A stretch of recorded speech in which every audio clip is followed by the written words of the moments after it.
Ladies and gentlemen, my name's Paul, and in this RedGamingTech.com video, we're going to be discussing and analysing tech news, which as usual has popped up in the past 24 or so hours. I hope you're all having an amazing day. We're going to be kicking this video off with Zen 3, because it's probably got more than 32 megabytes of level 3 cache, at least according to Bits and Chips on Twitter. He also runs his own website as well. I'll link, of course, his tweet in the description of the video. I went on to ask him if this was based upon speculation of his, or whether this was based upon something he'd heard, in other words, a source of his. And he said no, it was something he'd heard. He believes it's probably 48 megabytes, but 64 megabytes should be great, end quote. I'm sure you'll agree 64 megabytes of level 3 cache is just ginormous. However, his claims of an increase in level 3 cache aren't without merit. Indeed, AMD have hinted that this could be the case, and something that I did speculate could potentially be a possibility. There was a video that has now been scrubbed from YouTube.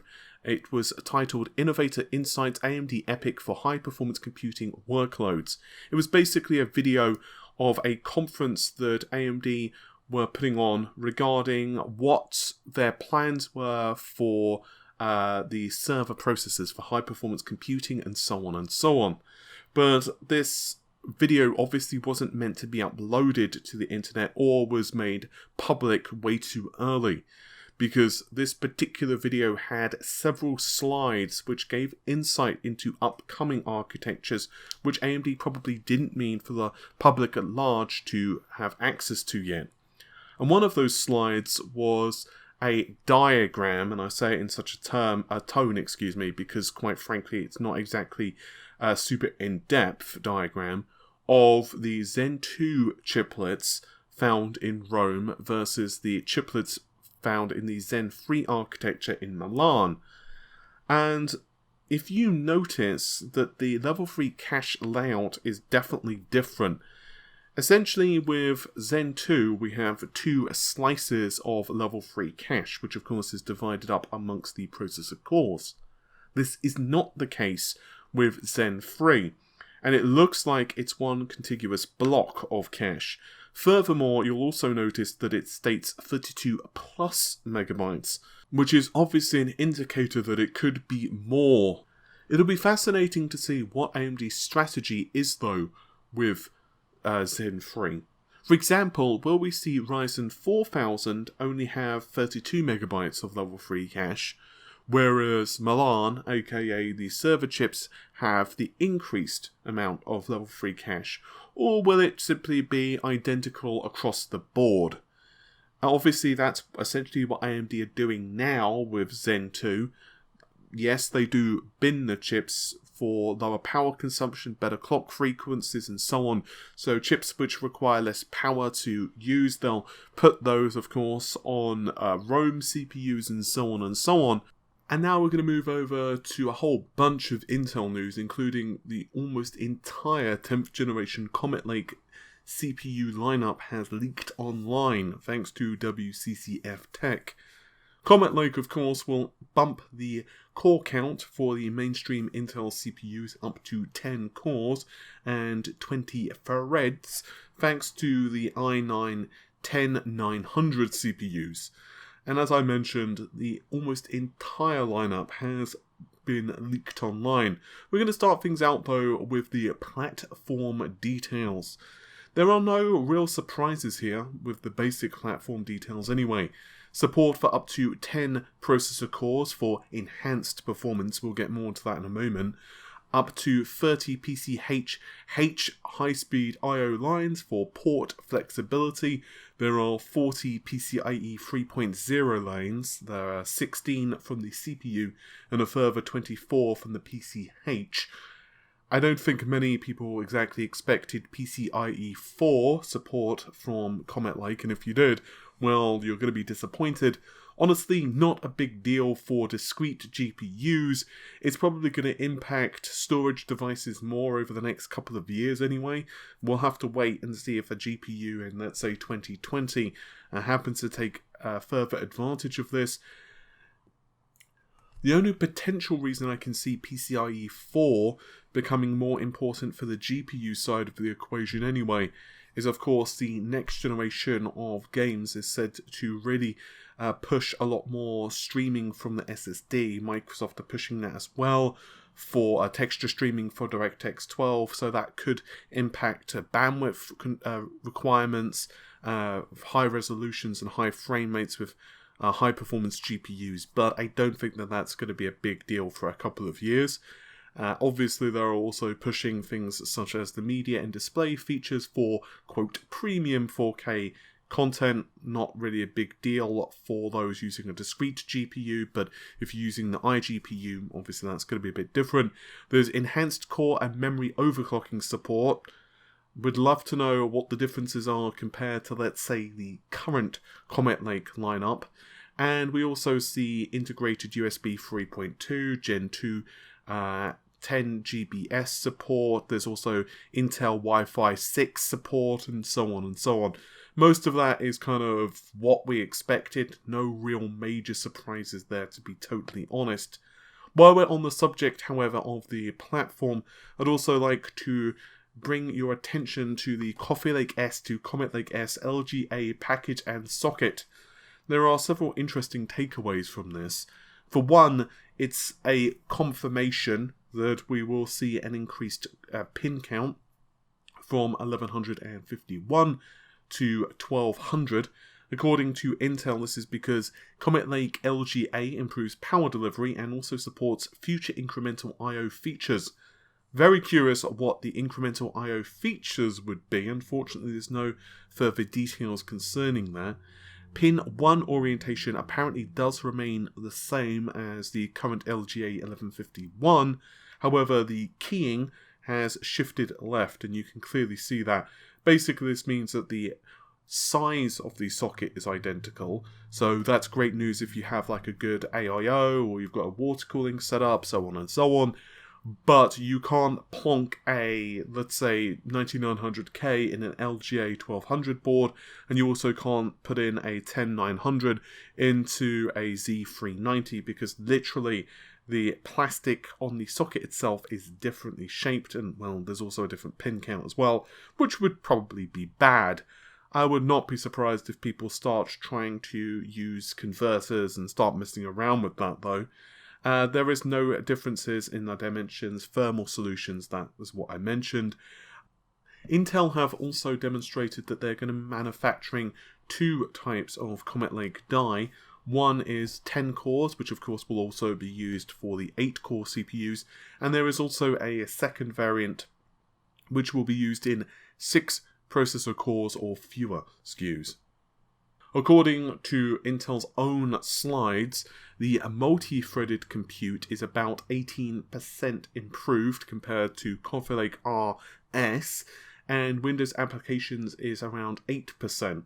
I say around because I say up to, and unfortunately it's only with one set of benchmarks as well. So until we get a wider range of applications that we see tests from, it's very difficult to know how accurate that information is. There are also going to be several different chipsets for the 400 series. The first and most obvious one is the Z490. These are primarily going to be used for enthusiasts, in other words for K unlock SKUs. I'll get more into the different SKU types in just a moment, but we also see the W480, which is for workstation, Q470, this is corporate for V Pro, and finally H410, these are for the value chipsets, which is going to be more entry tier, like kind of office PCs, that type of stuff. And these motherboards, the H410s, are not actually pin compatible with W480, so there are certain chips which you will not be able to use in those motherboards. But what about the processors themselves? I'm not going to read out all of the specifications because it's going to take me way too long to go through them all.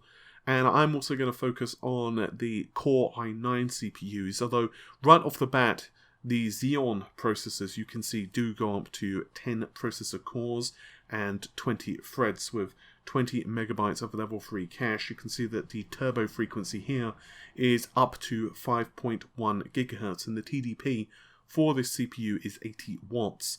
Below that, though, is the, I guess you could say, mainstream lineup, including the 10900.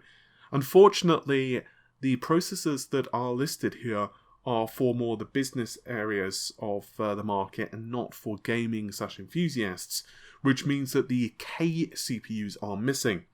So in the case of, let's say, the i9-10900, it is only a 65 watt part with a base frequency of 3 GHz compared to 5.1 GHz of the max turbo frequency. That is clearly not going to be for all processor cores, and what we don't have as well is a breakdown of how the turbo frequency adjusts depending on how many cores are active. We can certainly guess that the base frequency is going to be higher for the K version. I've heard it's 127 watts for the K version, but who knows if that actually is accurate when it finally launches. We can also guess that the clock frequencies would be different, not just the base frequency for the K versions of these CPUs. For example, the 9900 has a base frequency, I think, of 3.1 GHz, whereas the 9900K kicks that up to 3.6 GHz, and so on and so on. So we can guess much the same would be said here. I want to focus now on the core/thread count, because Intel have done basically the only thing that was left for them to do, and that is enable hyperthreading on virtually every single SKU. So the 900 series, the 10900 series, is 10 cores, 20 threads, 20 megabytes of level 3 cache. The 10700 is the same core/thread count as the 9900K. I'll be curious what the K derivative actually has for its clock frequency. And then, of course, below that, we see a dip in the core and thread count again. The 500 CPU has 6/12. The 100, which we've actually seen some benchmarks for leak online, is 4/8. So right there, that's the equivalent of an 8700K and like a 7700K, I suppose. And then the lower class Pentium processors is 2/4 with the core and thread count respectively. And finally, the bottom of the barrel entry-level Celeron CPUs is just 2 cores with hyperthreading completely and utterly disabled. Obviously, Intel just feel that to really compete against AMD, the only option left for them is to have hyperthreading enabled as many SKUs as humanly possible.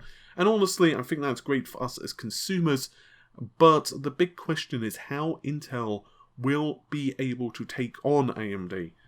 As we all know, the Ryzen 3000 series is doing pretty well, and from what the leaks have been so far, from what I've personally been told, plus as well leaked roadmaps, the Comet Lake desktop CPUs are going to launch in the early part of next year. It looks like it's going to be like February, potentially in March.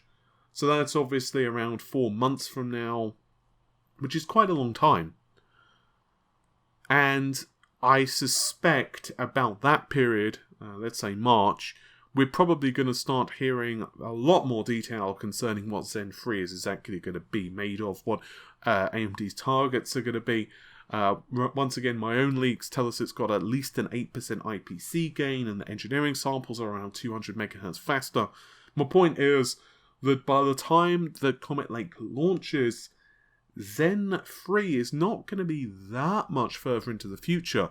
I do think that Zen 3 is going to launch later than July. I personally think it's going to be September, October time, maybe even a little bit later than we see the Ryzen 4000 series. But I guess what I'm trying to say is that Comet Lake is not going to be fighting the Ryzen 3000 series for a very long period of time. And AMD, at that point as well, will presumably have better yields on the 7nm process from TSMC. Presumably they could actually do a bit of a price cut. I'm not saying that Intel are doom and gloom. I think that the Intel CPUs, providing we have mitigations in hardware for some of the security flaws, obviously that's quite important, and if they can charge a decent price for the CPUs, like a 16-thread processor, the 10700, if they charge around the 300 to 350-ish buck mark, I can see people wanting to pick that up for gaming. I definitely can. The real question is, to me though, the platforms. The one area that AMD do have an advantage at the moment, even over Comet Lake, is that the platform itself has some life left in it. Next year is going to, well, I guess when the Ryzen 4000 series launch, there is the exception to the rule. Because if you buy a, what will it be called, X670 motherboard? I don't know, maybe. Maybe they won't launch new motherboards for that series, I don't know. I'm guessing they probably will. Either way, that platform is essentially going to be dead as well when the next generation of Ryzen launches, because obviously there's not an upgrade path. The compatibility ends there. And Intel, I'm going to be very curious if you will be able to plonk in a 10nm CPU into one of these motherboards, into the 400 series motherboards. With any luck you can. Speaking of Rocket Lake, there was a rather fascinating tweet from Ghost Charlie on Twitter. I'll link, of course, his tweet in the description of this video. But this is a copy of the translation that I'm about to read. Rocket Lake CPU, Generation 12 graphics, PCIe 4, DMI times 8. Make of this as you will. Comet Lake S and Comet Lake PCH is still a times 4. That is obviously regarding DMI. But it looks like this socket spec has room for improvement. End quote. Rocket Lake is definitely a mystery. We are pretty certain it's using the 14nm process from Intel, but we have now heard several leaks regarding it featuring Generation 12 graphics. So this leak is not in isolation, which is super duper curious because Generation 12 is developed using 10nm, which leads us to several different possibilities. Unfortunately, we don't have a solid answer regarding which of these is accurate. The first potential is that we have a 10nm GPU block which is connected to a 14nm Rocket Lake processor, which would still be using Skylake as the basic architecture. However, potentially the architecture has undergone some tweaking here and there, for example, to enable PCIe 4.0. The other potential is that Rocket Lake leaks thus far regarding it being on the 14nm process are just wrong, and Intel do insist that 10nm is coming to the desktop starting next year, but are still giving very few details exactly when this is happening, what SKUs are going to be on the 10nm process, and so on and so on. So potentially Rocket Lake is on the 10nm process, which would certainly answer why it has Generation 12 graphics. I'm not sure I'm on board that train though. Another possibility is that it is a backport. So if you're unfamiliar with what a backport is, the simplified answer is that it basically means you're adjusting the design of an architecture to fit on an older process. An anonymous source did recently email me insisting that indeed Intel were doing a backport of Sunny Cove to Rocket Lake. Now, unfortunately, I could not email this source back because they spoofed email headers and so on, because obviously they want to cover their own back because, well, obviously they don't want it known who they are, which is totally understandable, assuming the leak is genuine. Unfortunately, it does leave us with a myriad of questions, not least of which is the timing of the release. Anyway, with any luck at all, you've enjoyed the video. If you did, then of course, leave a like on the video and also subscribe to the channel for much more content. I'd also like to apologise for yet again not being on camera for this particular video. It's normally Amy that isn't on camera. Unfortunately, things are just absolutely manic the last couple of days. I am finishing off several reviews and lots of photography, including for an all AMD build, a case review, and several things pertaining to the all AMD build, some projects I'm working on. So it's just absolutely crazy at the moment, and I've got, like, you know, studio lights everywhere. It's just manic. So Today is going to be voice only. With all of that said, take care of yourselves. Bye for now.